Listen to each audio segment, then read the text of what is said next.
Chapter 4.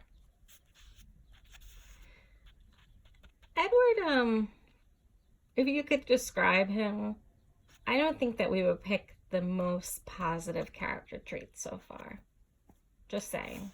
Just hope you guys are thinking as you're listening along. So, Chapter 4.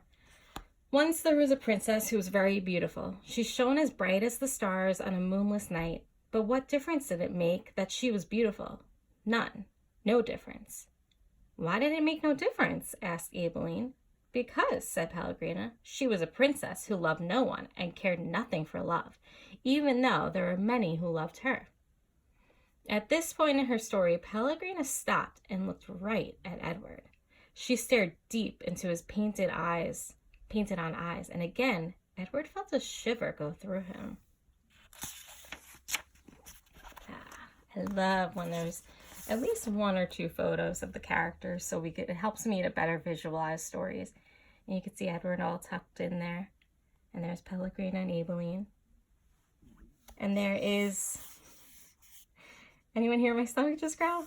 And there is a little caption, and it just restates what it said before. It says, because, said Pellegrina, she was a princess who loved no one and cared nothing for love, even though there were many who loved her. And so, said Pellegrina, still staring at Edward. What happened to the princess? Said Aileen. And so, said Pellegrina, turning back to Aileen, the king, her father, said that the princess must marry. And soon after this, a prince came from a neighboring kingdom, and he saw the princess, and immediately he loved her. He gave her a ring of pure gold. He placed it on her finger. He said these words to her, I love you. But do you know what the princess did? Aileen shook her head. She swallowed the ring. She took it from her finger and swallowed it. She said, that is what I think of love. And she ran from the prince. She left the castle and went deep into the woods. And so what? Said Aileen. What happened then? And so the princess became lost in the woods. She wandered for many days. Finally, she came to a little hut and she knocked on the door. She said, let me in. I am cold. There was no answer. She knocked again. She said, let me in. I am hungry. A terrible voice answered her. The voice said, enter if you must. The beautiful princess entered, and she saw a witch sitting at a table counting pieces of gold. 3,622, said the witch. I am lost, said the beautiful princess. What of it? Said the witch. 3,623. I am hungry, said the princess. Not my concern, said the witch. 3,624. But I am a beautiful princess, said the princess. 3,625, replied the witch. My father, said the princess, is a powerful king. You must help me, or there will be consequences. Consequences, said the witch.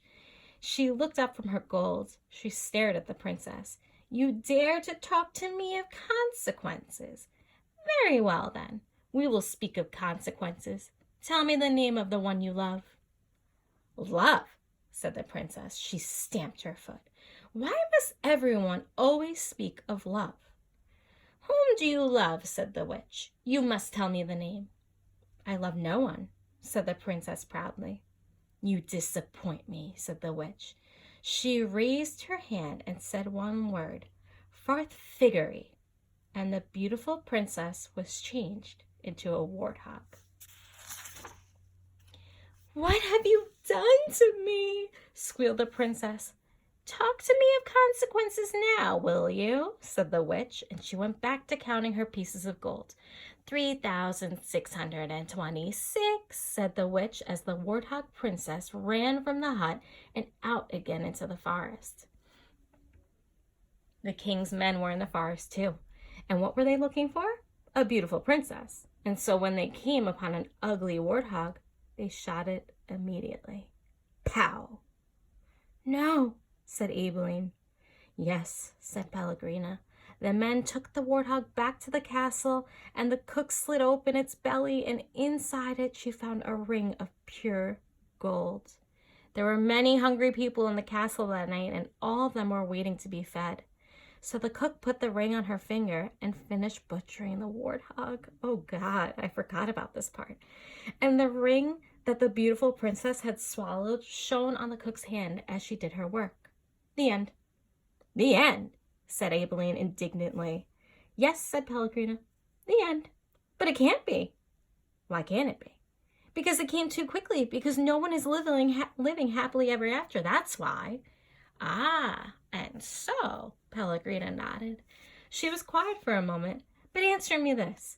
How can a story end happily if there is no love? But, well, it is late, and you must go to sleep. Pellegrina took Edward from Aibileen. She put him in his bed and pulled the sheet up to his whiskers. She leaned close to him. She whispered, "You disappoint me." Ooh. After the old lady left, Edward lay in his small bed and stared up at the ceiling. The story, he thought, had been pointless. But then most stories were. He thought of the princess and how she had become a warthog. How gruesome, how grotesque, what a terrible fate. Edward, said Aibileen, I love you. I don't care how old I get. I will always love you. Yes, yes, thought Edward.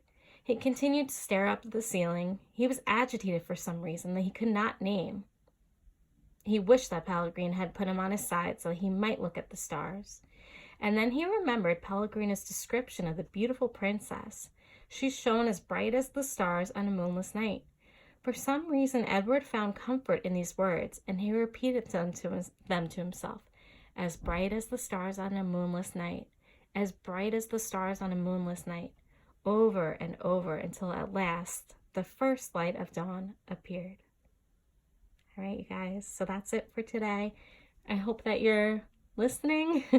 I hope that you're enjoying. It's gonna be some adventures happening quite soon.